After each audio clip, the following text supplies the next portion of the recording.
اللہ کے رسول علیہ السلام نے جو زندگی گزاری ہمارے سامنے، اور نیک لوگ اسی لیے کہتے ہیں کہ بنو امیہ اپنی ضرورت کے لیے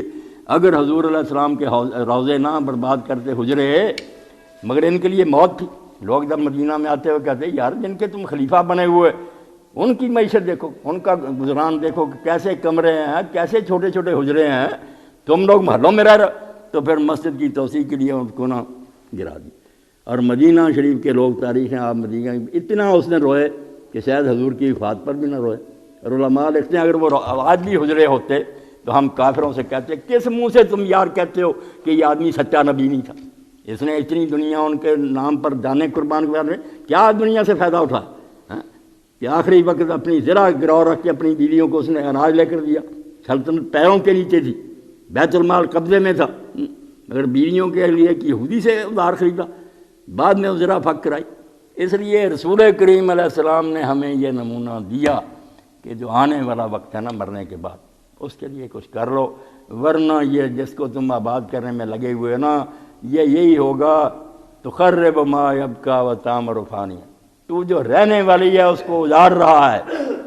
جو فنا ہونے والی ہے اس کو سنوار رہا ہے۔ فلا ذاک موفور ولا ذاک عامر، نہ وہ ہاتھ آئے گی نہ یہ آباد رہے گی، یہ اجڑ جائے گی، وہاں تیرا ہوگا ہی کچھ نہیں۔ تو اللہ توفیق دے، یہ اللہ کی پاک کتاب اور اللہ کے رسول علیہ السلام کا جو ہمارے پاس ذخیرہ ہے حدیث کا، اس کی قدر کریں۔ اتنا بڑا سرمایہ حضور ترکہ میں چھوڑ گئے کہ اس کے ہوتے ہوئے ہمیں کہیں اب جانے کی ضرورت نہیں، ہدایت کے روشن منار ہے،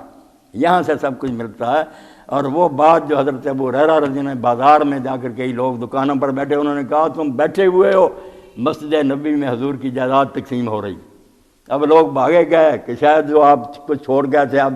گئے تو عالم بیٹھے ہوئے، قرآن حدیث ہو رہا تھا۔ انہوں نے کہا ابو ہریرہ آپ نے مذاق کیا، انہوں نے کہا توبہ توبہ، اللہ کے رسول درہم اور دینار چھوڑ کے جاتے، روپے پیسے چھوڑ کے جاتے، وہ علم ہی چھوڑ کر جاتے ہیں، جس نے یہ جتنا حاصل کر لیا اتنا ہی حضور کے ترکے میں سے حصہ لے لیا، جو محروم رہ گیا وہ رہ گیا۔ وآخر دعوانا الحمدللہ رب العالمین،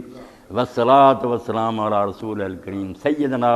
و نبینا و مولانا محمد و آلہ و اصحابہ اجمعین۔